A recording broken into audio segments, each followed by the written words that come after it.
Sizini bilen görüşürüge bek şat. Uçraşmamızın sebebi bek Türkiye.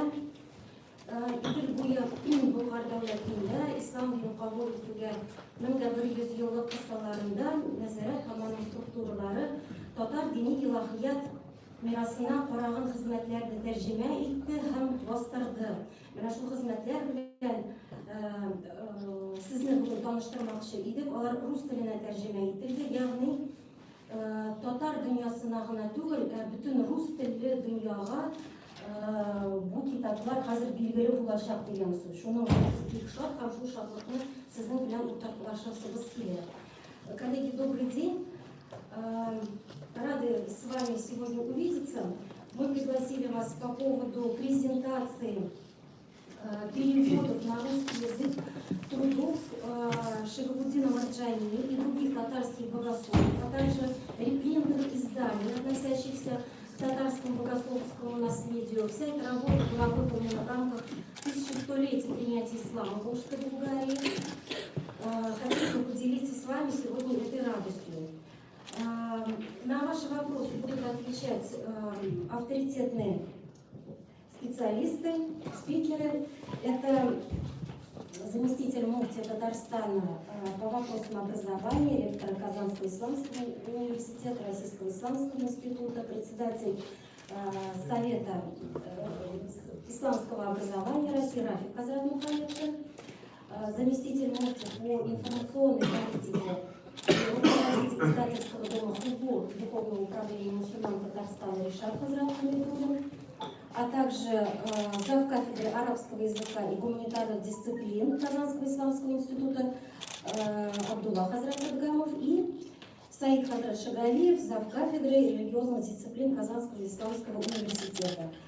В справках, которые мы вам раздали, есть названия, есть списки всех трудов, о которых мы сегодня будем говорить, а также имена и должности наших уважаемых спикеров. Тәкъдим итәм, мондый тәкъдим белән чыгасым килә, кемгә нинди телдә уңайлы, шул телдә сөйләшергә. Ярыймы? Беркем үпкәләмәсен өчен. Иң беренче сүзне Рафик хәзрәт сезгә бирәм, чөнки Мәрҗани ул татар халкының йөзеп каршы бит инде. Ни өчен нәкъ менә нинди хезмәтләрне сайлап алдыгыз тәрҗемә итү өчен, алар нинди Мәрҗәнин үз иҗатында нинди урын тота, гомумән ислам мәдәнияте дөньясында нинди урын тота, һәм кем башкарды бу эшне? Ассаламу алейкум, мөхтәрәм җәмәгать. Шунда ул безнең өчен зур вакыйга иде менә бу хезмәтләрнең чыгуы. Шабутдин Мәрҗани хәзрәтләре ул безнең татар тарих фәнендә, татар илаһият фәнендә иң зур урынны тоткан шәхесләрнең берсе. Шабутдин Мәрҗанине тарихчылар беренче профессиональ татар тарихчысы дип саныйлар. Әлбәттә, Шабутдин Мәрҗанига кадәр дә татар тарихын язганнар, ләкин нәкъ менә шигъратларга гына таянып язган тарихчыларның берсе Шабутдин Мәрҗани. Һәм шуңа күрә дә әлбәттә без аның ул мәшһүр Шабутдин Мәрҗани 20-нче гасырга кадәр безнең илаһият галимнәре күбесе гарәпчә язган. Аларның фән теле гарәп теле булган. Шуңа күрә аларның да сүзләре безне сөккән кебек, ничә татарча язмыйсыз дип алса белмим инде. Ләкин хезмәтләре арабча булган. Ләкин Шабутдин Мәрҗанига бәйләнешләр булган иде. Бу хезмәтен Мустафа Ләгъбәрне ул татарча язган. Татарча язылган хезмәтләрнең берсе дип әйтер идем мин. Менә Мустафа Ләгъбәр белән тарихчылар таныш, татар тарихын өйрәнгән тарихчы Мустафа Ләгъбәрне тоянмаса, укымаса, әлбәттә инде ул өчен тарихчы була алмый, бигрәк тә борынгыракча өйрәнгән булса. Шуңа күрә тарихчылар белә, ләкин бу хезмәт революцияга кадәр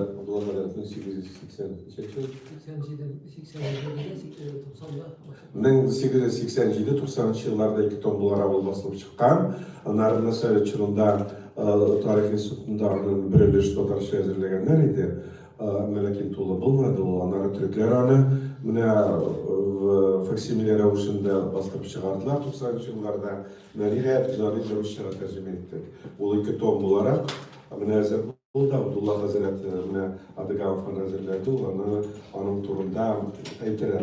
Аннан соң Шабутдин Мәрҗаниның менә бу инде кирпеч Шабатин Марджанинин Вафиат Ласлав في Вафиат Ахлав тиган хазматы бар, безусловно, верность предшественникам и приветствие потомкам деп тәрҗемә итте ул шулай гарәпчә бик матур яңгырый торган рәвештә. Ул хезмәте аның Казан дәүләт университетында сирәк китаплар һәм кулъязмалар бүлегендә саклана торган кулъязма 7 томнан тора. Ул библиографик сүзлек рәвешендә язылган. Анда біздің Пейғамбарымыз Мұхаммад алейхиссаламнан алып Шабатин Марджаниннің өзіне қадар болған зор шәхсләрнең бөтенсенә кертелгән. Мәсәлән, Ибн Таймия турында да мақала бар анда.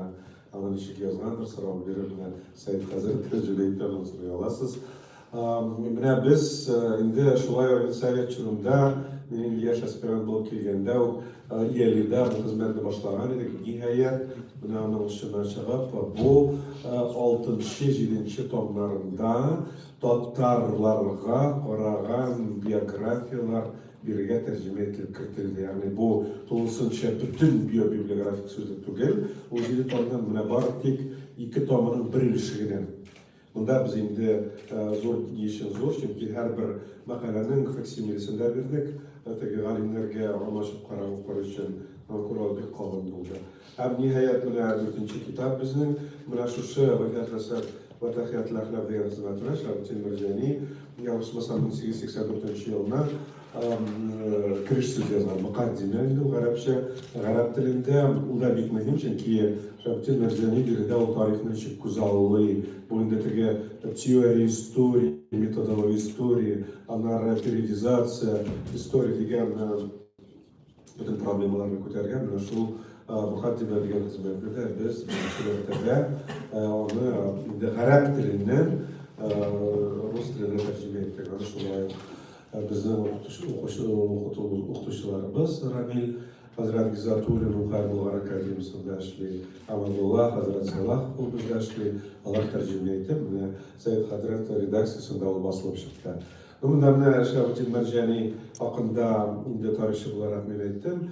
Бүген ул шулай илаһият галиме буларак, как крупнейший богослов, Шабатин Марджани тоже является крупнейшей фигурой в исламском мире.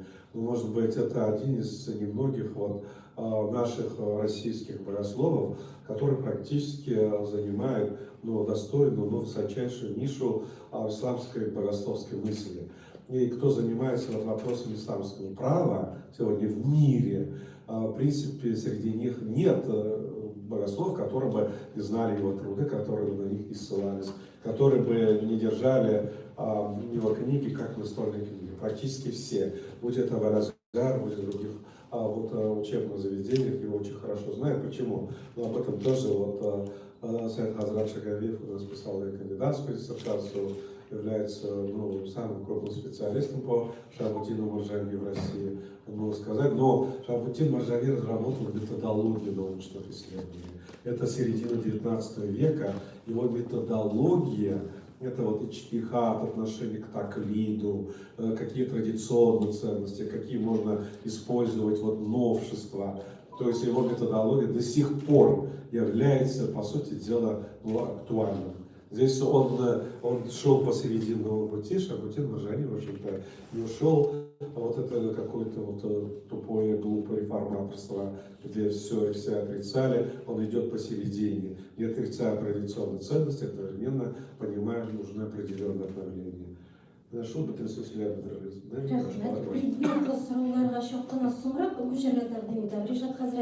Sizga so'rov, mana Huzur nashriyat yurtida diniy ilohiyat merosini saqlov, barlov bo'yicha buyuk bek ko'p ish ishladi. Shu turda so'zlab keldi ham balki tatar diniy ilohiyat merosi kitobxonasidan kutub turida da bir so'z aytib ketsangiz, bu natijalari turida. Юбилей күннәре кысаларында Диназар тарафынан күп эш эшләнде. Һәм шуларның берсе безнең мирасыбызга, китапларыбызга бәйле. Шул эшләрнең берсе ул безнең электронн китапханәдә сакланган китапларны бастыру, кайберләрен тәрҗемә итү. Без шул эшне башлап җибәрдек. Әлбәттә, бу эшне күптәннән башларга кирәк, шундый яхшы форсат килеп чыкты. Һәм без бу эшне киләчәктә devam edebiliriz деп ойлаймын. Чөнки біздің мирасыбызда болған кітаплар, алар рәткәүле кетті. Бүтін дүнияда белгілі кітаплар, аларны біләлер, аларны үйренәлер. Хәтта кызганыч кайбер чит илләрдә безнең китапларны безгә караганда яхшырак та беләләр әле. Чөнки алар анда икәнлек өйрәнәләр. Шуңа күрә моны хәзер безнең белгечләргә дә бу юнәлешкә күрә игътибар итер өчен без ул китапларны бастырдык. Без рус телен тәрҗемә иттек, аларын гарәп телендә репринт версияларын чистартып, аларны да бастырдык. Bizning elektron kitobxonada 1806 kitob hozirgi vaqtda bor. Biz ularni ko'proq shu shaxsiy kolleksiyalardan olib, bizga o'zlari keltiradilar, ularni yig'ib, ularni versiyasini yasab, shu kitobxonaga o'rnashtirib boramiz. Bütün şirketler, alimler, jamoatchilik u kitobxonadan qo'llana oladi. Biz endi kitoblarni saylananda 19-20 asırlarda keng taralış alan kitaplarga ko'plab masalan tartıştık. Albatta kitaplar ilk ko'p. Ular bütün sektörlü fənlərə qaray. Şuna görə bu yıl 11 kitabını saylab aldık. Gelecekte endi bu işin tanımda şeyler biz dep o'ylayman. Hem ko'plab tanıdık kitaplar bastırarız. Саид Хазрат, когда вы работали над переводом, можете ли назвать какие-то тезисы Марджани? Рафик Хазрат сказал, что он очень неординарной личностью был. Есть какие-то тезисы, которые смогли бы вот современного читателя подстегнуть, заинтриговать, заинтересовать и сподвигнуть на то, чтобы прочитать труд Марджани? Можете что-то такое вспомнить? Ну, Марджани, как уже было сказано, он все-таки очень глубокий исследователь, ученый, и в первую очередь его наследие адресовано ученому, да, то есть не для каждого, не для широкой публики вот эти труды были написаны. Понятно, что Мустафа Абдул-Ахбар, как раз вот такой труд, который на старотарцарском языке, который он как раз подарил своему народу, можно сказать, да, для своего народа сделал, но основная масса книг у него на арабском языке, и она написана для ученых, арабоязычных ученых всего мира. Да? То есть, и поэтому те проблемы, которые он поднимает, это в основном те проблемы, которые интересны исследователям, интересны ученым, богословам, теологам, которые изучают вот эти самые тонкие, глубокие вопросы, которые на стыке между религией и философией. Вот. Но, тем не менее, наверное, его наследие больше мы можем адресовать тем людям, которые интересуются исламом, интересуются нашим татарским богословским наследием, которые интересуются тем, хотят узнать, какой вклад наши татарские ученые сделали в общее исламское богословие. И, например, в отношении Марджани можно вспомнить вот такой факт, да, что он сделал большой вклад в школу ханафитского мазхаба, точнее методологию ханафитского мазхаба, в вопросах табакат. Табакат – это разряды мусульманских ученых ханафитского мазхаба. Вот он в XIX веке раскритиковал ту классификацию, которая была создана османским ученым, шейхом ислама, поздним ученым, значит, XVI века. Он раскритиковал вот эту классификацию и обоснованно, да, объяснил, почему эта классификация неправильная, почему некоторые ученые ханафитского мазхаба попали из высших разрядов, попали в низкие разряды. Это, вот, например, его знаменитый труд «Назурутуль хак», да, то есть вот он там этот вопрос поднимает. Ну, это вот этот один момент, и мы видим, что современные ученые, которые были в 20 веке, они поддержали этот вопрос, эту проблему и сказали, что действительно высказались, что Шахабуддин Марджани в данном случае сделал правильную критику, да, и показал, как более точно понимать проблему разделения мусульманских ученых на разряды. И, соответственно, поддержали уже его новую классификацию ученых ханафитского мазхаба. Ну, это один из примеров, но это самый важный вопрос, в котором Шихабуддин Марджани сделал вклад в ханафитский мазхаб. И вот на примере этого вопроса та наша молодежь, которая изучает религиозные науки и, может быть, мечтает когда-то стать, да, тоже мусульманскими учеными, те, которые учатся, допустим, в Болгарской академии или еще где-то учатся и пытаются сегодня делать первые попытки написания научных трудов, то для них Шихабуддин Марджани как раз та звезда, за которой они могут последовать и, пользуясь его методологией, пользуясь его методом изучения источников, они могут это взять на вооружение как пример, да, как быть более глубоким исследователем, как быть более смелым исследователем, да, который не боится даже критиковать те авторитеты, которые были раньше, потому что нет гарантии, что предыдущие авторитеты на 100% да, передали правильную информацию. Возможно, в каких-то вопросах, именно в вопросах иджтихада, они могли ошибаться, и более поздние ученые могли вот эти ошибки, эти недочеты заметить, как, вот, например, в нашем случае сделал наш татарский ученый Шихабуддин Марджани. Абдулла Хазрет, сіз Марджаниның тарих бойынша хезмәтен тәрҗемә иткәнсез, әйбәт. Озак бардымы эш? Нинди тәэсирләр калдырды ул сездә?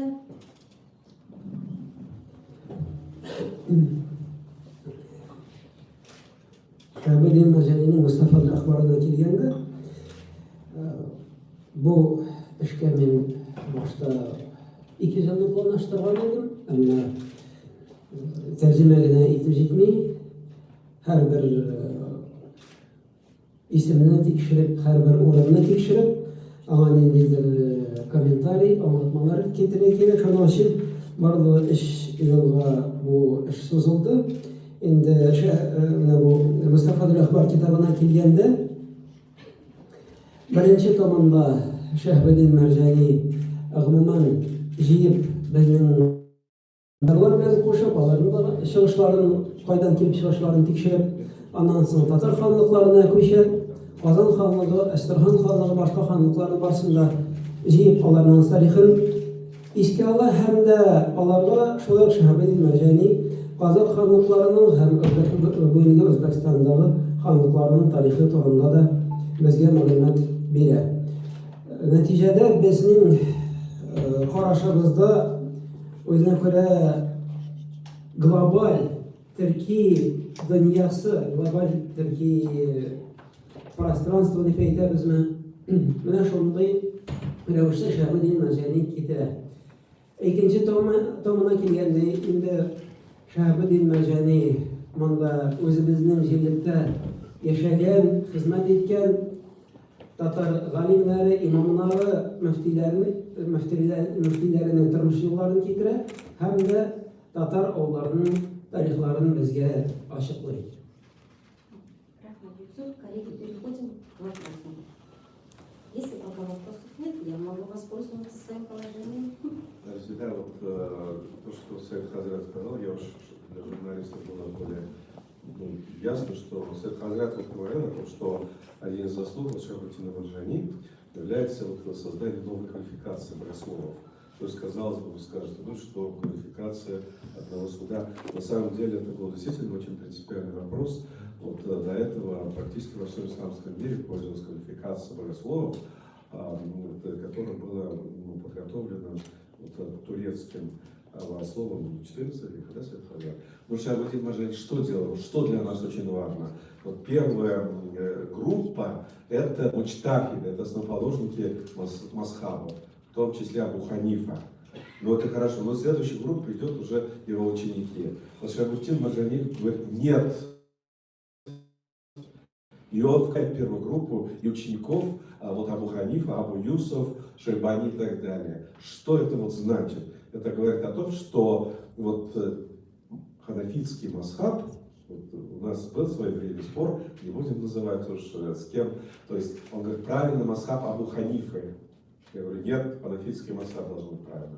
То есть Шихабуддин Марджани очень четко в своей классификации показывает, что вот создание ханафитского масхаба это заслуга в том числе Абу Ханифа и его учеников. То есть вот в этой классификации он очень четко показывает. Вот с этой точки зрения, потом он и другие группы объединяет, это совершенно новый подход к пониманию, к осмыслению роли и места вот, крупнейших богословов истории ислама. Да. Среди современных, может быть, интеллектуалов или людей книжных, вот, молодого поколения в башкирской, ногайской среде есть такое мнение, что Марджани придумал татар, дав наименование вот именно татар. Типа раньше мы были просто либо тюрками, либо мусульманами. Можно ли как-то поставить все-таки точку, вот, что же сделал Марджани такое с татарами, что татары стали татарами? Но на самом деле у Марджани есть такое выражение «без татар был мишеким булыр инде». Он сказал, что кто же мы, если не татары? То есть, ну, на самом деле спор, вот, кто мы, мусульмане, тюрки, татары, он продолжается не только во времена Шихабуддина Марджани, в начале 20 века, журнал «Шура», мы видим, споры они были и писали, тюрк-оглы, там, мусульман, и так далее, татар. Ну, вот, поэтому Шихабуддин Марджани, по сути дела, своим трудом, вот Мустафа Джамбар, можно сказать, он поставил уже точку, что да, татары это этнос, который формировался, очень наглядно показывает, как это было. Здесь уже после Шихабуддина Марджани, ну, остались, наверное, кто не соглашался, по крайней мере, такая жирная точка в этом споре она была поставлена. А что нужно сделать, чтобы молодые вот, там, ногайские, башкирские активисты зауважали Марджани? Ну, здесь уже ничего не надо делать. Если мы сами, мы татары, его будем уважать, если мы будем читать, я думаю, этого достаточно. За них уже решать, чтобы заставлять их любить Шихабуддина Марджани. Но Шихабуддина Марджани не уважать, не любить, это быть очень недалеким человеком. Потому что это величина на самом деле, его уровня богослова вообще в исламском мире, ну, вот, по пальцам можно пересчитать. Еще вопросы? Ну, Шихабуддин Марджани, ну, конечно, вот против Шихабуддина Марджани были,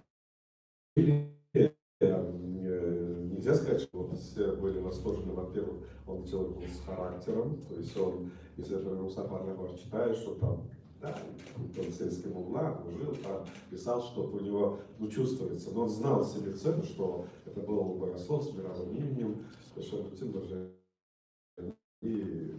одевался, у него такая из норки шуба была за 500 рублей, по-моему, там одна корова 3 рубля, то есть у него 500 рублей шубы, то есть он вел себя очень достойно, когда он приехал, вообще-то он приехал имамом первого махалля, то есть там махалля правил уже богатый, Зонибрай его звали, Зонибрай, купец, он искренне держал свою махаллю и мечети строил, ремонтировал, открывал мадресе, но зато имамы стояли по стойке смирно перед Зонибраем, он сказал, все, сегодня во столько это будет маджлис, все, что были, у тебя мероприятия, ты поешь и так далее, это никогда обсуждался. Шихабуддин заставил себя уважать. И он воевал, из-за этого, в общем-то, из махалля его выгоняли, но потом даже все его стали за это уважать, за то, что он свою позицию защищает. Вот с этого времени... Муфтием воевал тоже. Да, он хотел быть, а потом он хотел быть муфтием, у него были такие амбиции, но он муфтием не стал, вот, ну, тоже хорошо или плохо, это другой вопрос. Но он богослов, то есть, может быть, мы, если он стал бы муфтием, может быть, он ушел бы от оргвопроса, может быть, мы потеряли бы крупнейшего богослова с мировым именем, это тоже. Почему он не стал муфтием? Ну, но муфти до революции не выбирали. Может быть, если мусульмане, может, его выбрали бы, потому что пока он аж приехал из Средней Азии, он учился в Бухаре, в Самарканде, о нем уже слава, что возвращается образованный имам, его ждали уже от первом приходе в Казани, то есть его знали, то есть уважали. Но муфтиев тогда назначали. указом императора муфти назначалось, естественно, назначали людей, которые, в общем-то, были лояльными. Потому что Шахабуддин Маржани, я не могу сказать, он был оппозиционером. Шахабуддин Маржани, он говорил, русский язык надо изучать, надо с местным населением нормально. То есть он был вполне, он прекрасно понимал, что, живя в Центральной России, он не призывал быть оппозиционером. Но Копа есть очень хорошая книга, он о муфтиях небольшой. Написал, он ролик показывал. То есть они были лояльны, то есть они... Офицерами же они, А? офицерами даже были. Да, были офицерами, были политиками, были даже, кто не знал татарский язык, что в были. Но самый главный плюс, власти к ним хорошо относились. И поэтому они в любой момент могли зайти губернатору просить за мусульман. Вот что было огромный плюс. В данном случае Шахабуддин Маржани с его характером, с плохим знанием русского языка, даже незнанием. Вы можете представить, он идет к губернатору, еще неделю будет ждать, потом придет с переводчиком, губернатор с переводчиком будет какие-то проблемы мусульман, и естественно эта проблема, она будет не решена. Я так представляю. Вот с этой точки зрения, но Шахабуддин Маржани не стал муфти, на все воля Всевышнего. Но я хотел сказать, что конечно, в татарском обществе тоже Шахабуддин Маржани было однозначно из-за характера, из-за его богословских суждений. Например, Куземляк, самый главный идеолог академизма, Ишан из деревни Тюльтар Балтаснинского района, он его называл ваххабитом. Он даже об этом писал. Ваххабит. Он даже посвящал ему трактаты. Но здесь, в общем-то, это совершенно неправильно, хотя вот мой земляк писал, я его там ценю, уважаю, но он не понимал глубины той методологии, которую предлагал Шахабуддин Маржани. Шахабуддин Маржани был ярым сторонником ханафитского мазхаба, матуридийской акиды, но он предлагал современную методологию. Но академисты этого не понимали. Они были буквалистами во многих вопросах, они считали, что он устоявшийся в многовековой традиции. Но правда, он, Мустафа Джахбар, то есть Миша тоже написал и очень приличные слова, но это в сердцах, видимо, было сказано. Там же еще вроде как его обзывали Шиабуддин, то есть как его шиитов там шиитом. Ну, на самом деле, Сайед Хазрат может ответить на этот вопрос, то есть, в общем-то, это он впервые разрешил, да, Сайед, получается, что жениться можно или нет? Вот поэтому это вопрос. Но тогда отношение к шиитам было совершенно негативное. То есть шиитов вообще мусульманами не считали. Вот в этом вопросе о Шахабуддине Маржани, он формирует уже немного другую точку зрения. Вот Сайед Хазрат это лучше знает. В практическом плане просто он разрешил татарам отдавать своих дочерей замуж за иранских и азербайджанских шиитов, да, которые сюда приезжали, здесь работали. Вот, в практическом плане, то есть вот за это ему шубу подарили, как раз они все скинулись, шубу, не сам покупал эту шубу. Такая шуба была только у Ибраиля, то есть у Юнусова, а он миллионер, больше ни у кого не было такой шубы. Вот. Это в практическом плане. А в теоретическом плане это связано с тем, что, например, в своем другом труде, который называется «Ахикматуль Балигh аль-Джамия», «Фишах аль-Акаид аль-Ханафия», это толкование на софитский символ веры, там он тоже очень большое внимание уделяет Али, да, и объясняет, что предпочтение Али это еще не говорит о том, что человек становится шиитом. Да? То есть вот такие моменты, которые, может быть, да, каким-то академистам показались крамольными, и вот за это его тоже могли обзывать. Но тогда вот эти ярлыки, они являются обобщением. Просто в одном вопросе ты, значит, был похож на кого-то, и тебя называют вот этим термином. Поэтому его и мутазилитом называли, и шиитом, и ваххабитом, и даже его и миссионером его называли, и так далее. Да? То есть очень много примеров в жизни, да, у Шахабуддина Маржани, за которые можно зацепиться. Допустим, преподавание в учительской школе, да, на государственные деньги. Это тоже, Каюм Мусари тоже так же, да, тоже, когда он русский язык преподавал, тоже его обзывали миссионером и так далее. То есть вот эти примеры, они встречаются. То есть это, наверное, мы должны к этому относиться как к нормальному процессу, да, который вот происходит между моллами, богословами, которые пишут книги, друг друга критикуют, полемизируют, да, ну, и иногда вот используют, так скажем, приемы такого использования таких очень острых, да, терминов, да, которые в глазах мусульман человека, его статус уже понижается, да, то есть вот через эти очень сильные термины они пытались статус Шахабуддина Марджани в глазах народа его понизить. Еще Нургали Хасанов, это вот, буинский Ишмишан, Ишан из Буа, буинский Ишан, вот он тоже писал, что сначала Шахабуддина Марджани все ругали, да, значит, убивали грязью, писали против него труды, но в последнее время, он говорит, наоборот, его подняли, приподняли, да, то есть, и, как бы, ну, хотел сказать, что ему не нравится и вот предыдущая ситуация, и сегодняшняя, да, что как будто бы он там какой-то ангел уже сегодня его описывает. То есть, ну, истина, она где-то в серединке. То же самое Мурат Рамзи. Мурат Рамзи в книге Тафик Акбар тоже также показывает, что вот, есть вещи, которые были у Марджани, за которые его можно критиковать, да, и есть те вещи, за которые его можно, значит, ставить наверх, показывать как пример и восхищаться им. То есть это вот, я думаю, нормальная, здоровая критика, то есть против, за, то есть и показать положительные стороны и отрицательные стороны наследия. Да, пожалуйста. Представьтесь, пожалуйста. Альберт Кадыров. У меня такой вопрос, ну, по переводам Марджани, наследие Марджани, понятно. Вот в анонсе говорится, что были переведены еще какие-то труды Мунсебигиева и Чиставы.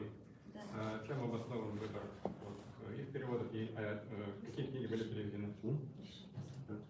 Да, мы перевели книгу Мусабиева, Куран Масахев, как раз Абдуллах Хазрат занимался у нас переводом этой книги, Мухаммад Закир Чистави, по сути, как бы Ширин тоже очень известная книга, мы издали, она как раз у нас на тему тарикатов, вот, у нас коллеги из Дагестана тоже очень сильно этой книгой интересуются, она была очень популярна у нас. Вот. История Корана, она тоже очень интересна, актуальна на сегодняшний день. Вот. И по поводу настольной книги Аулеса Самаркандин Тамбихун Рафилин, вот, книга, она уже раз издавалась, но было очень много замечаний вот, касаемо переводов хадисов, вот, поэтому мы заново эту книгу перевели, она в 2 томах. Вот.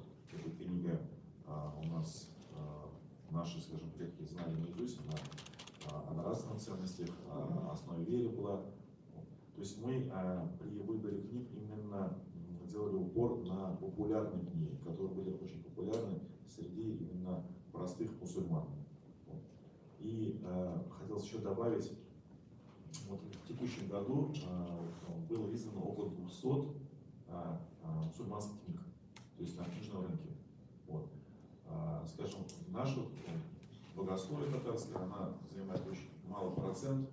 Вот, и хотелось бы обратиться именно к любителям, к ученым, молодым ученым, возможно, есть студенты, которые занимаются нашим богословским наследием, пригласить их в совместной деятельности. То есть мы хотели бы эту работу усилить, ее масштабировать, вот, и в дальнейшем как бы реализовывать это совместно, чтобы действительно мы знали своих ученых, свои книги, вот, и вот интересный факт, который я когда-то рассказывал, наверняка будет интересно многим, мы просто не знаем свою историю.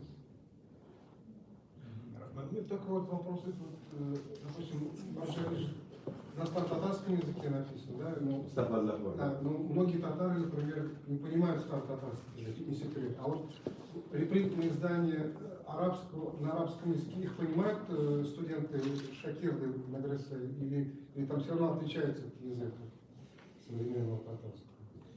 Что касается Мустафа Даль-Ахбар, нужно понимать, что он, несмотря на то, что мы говорим, что он написан на старо-татарском языке, на то время, когда именно Шахабуддин Марджани, она была доступна не только татарам, но и другим туркоязычным народам тоже. Поскольку современному читателю она недоступна по ряду причин, то есть и графика другая, и язык другой, и терминология другая, то в этой связи мы перевели на русский язык. Что касается богословских произведений, то, естественно, студенты первого-второго курса не в состоянии понимать эти труды. Однако по мере того, как они изучают те или иные богословские дисциплины, дополнительные, скажем, тот же самый аль-хадис, усуль-фикх, аль-Кур'ан, чем больше они набираются этих терминов, тем более доступным для них становятся книги. Поэтому можно сказать, что они написаны в вот этом классическом духе с использованием известной шариатской терминологии. Я к вопросу, то есть к проблеме популяризации марджани. Вот мы его обычно позиционируем как татарский богослов. Но чем он может быть интересен, скажем, глобально для российской мусульманской уммы? Или вот, ну, мы прекрасно знаем, что там, например, в Москве, в многих мечетях основные прихожане это узбеки, таджики, вот из Средней Азии. Вот глобально для мусульманской уммы русскоязычной, чем он может быть интересен, вот, чтобы его имя продвигать? Ну, кстати, вот еще один маржани, последние 10 лет была опубликована очень интересная статья, американский исследователь, секретарь фамилия, и финский исполнялся. То есть вот они как раз чем можно вот сравнивать, с кем можно сравнивать эти маржани из современных богословов или своего времени очень наглядно показывают. Ну, чем интересоваться современного читателя,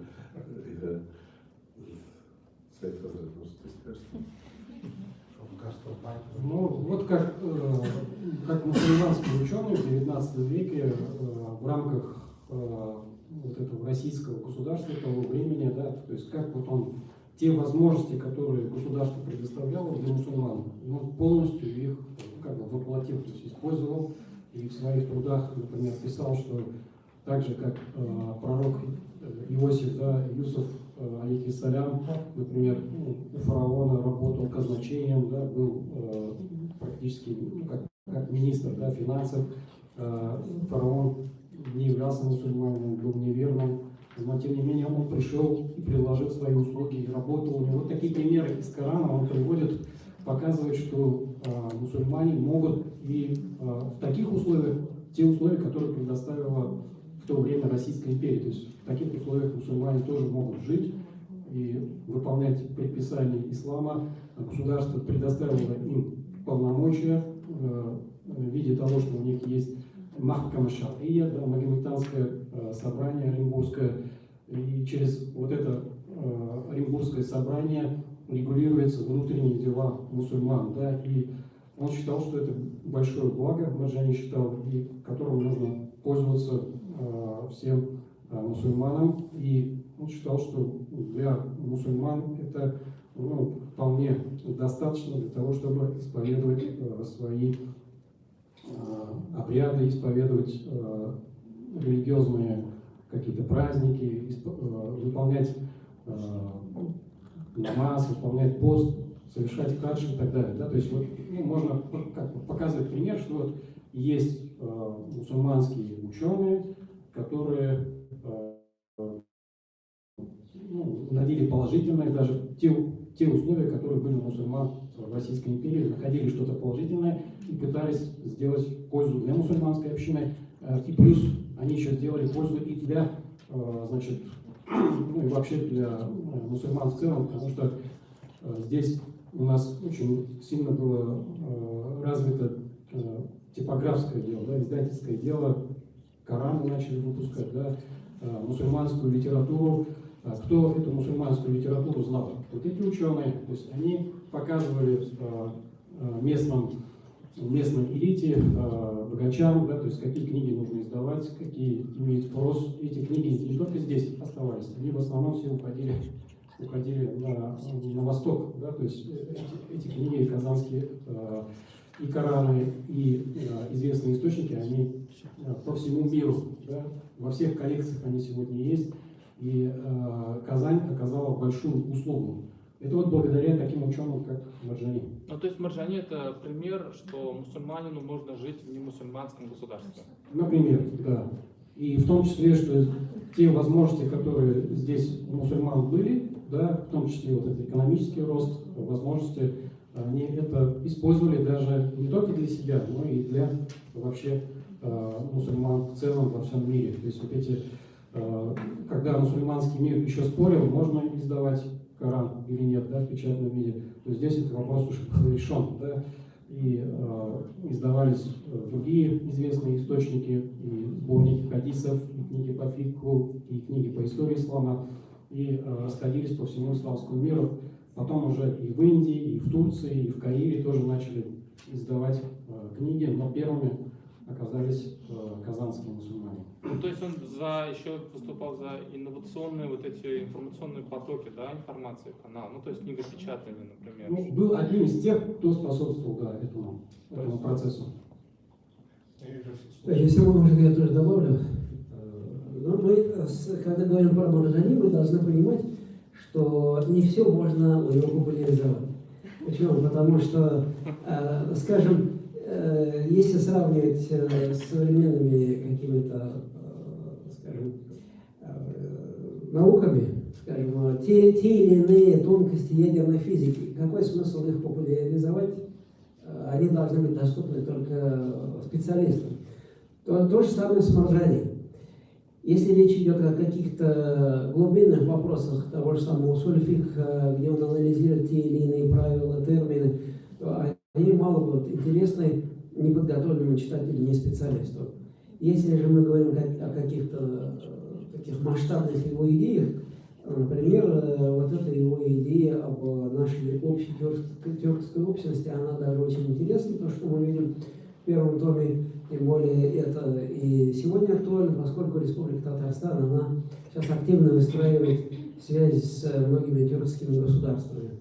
Потом то же самое очень актуальна идея Шахабуддина Марджани, связанная с ичтихадом, и те его сильные аргументы, которые он приводит. Почему? Потому что сегодня, скажем, от салафитов часто можно слышать, но, естественно, тоже салафиты, не имеющие образования, они говорят, ну, вы ханафит, у вас никаких далилей нет, поэтому с ханафитским асабом совершенно безосновательно. А Шахабуддин Марджани как раз он приводит идею, что это вот наш мазхаб, он имеет серьезный фундамент и так далее и тому подобное. Ну, на самом деле, вот это высокая теология. Поэтому Шахабуддин Марджани популяризирует просто так очень сложно. Шахабуддин Марджани писал о таких тонких материях, поэтому бакалавриат, студенты даже 4-го курса, скажем, мне кажется, они недоступны. Даже профессиональных религиозных ученых это уровень уже магистратуры и дальше. То есть это действительно очень высокий вот уровень. Шахабуддин Марджани, он, в общем-то, для него авторитетов нет. Если читал, предположим, вот тот же самый вот классификацию, о котором мы говорили, но он взял и свое видение изложил. То есть Тафтазани это был классик, он взял его, разнес, там живого места от него не оставил. То есть он предлагал свое видение. То есть он действительно понимал, что это очень высокий уровень. Вот с этой точки зрения, конечно, вот, когда, как вот популяризировать Борисовское труд Шахабуддина Марджани, я начинаю вот думать, как это легче. Очень сложно. Исторически, да, сейчас вот можно его там опубликовать по частям, можно там Акбар и а Борисовское очень сложно, на самом деле. Смешно это вспомнил мне один знакомый мусульманин, практикующий перед намазом читать, ну зачем Марджани доказал, что летом не 100 намаз надо читать? Ну, спокойно спали бы сейчас. Тағы сұраулар бар ма? Мен мына Марджанинің бүйік шақысынан жерге түсірген тақырыбы үшін журналисттердің сұрауына бермей, китапларны біз сигнал экземплярларын ғана сізге тәқдим еттік. Олар станоктан яңа шыққан таңнан келіп шыққан китаплар, қашан сатуда шығacak, оқушылар олар білен қайда танышалар, қайда сатып алалар. Хозурлар үшін келер сигнал Или медреселерге таратылған. Да.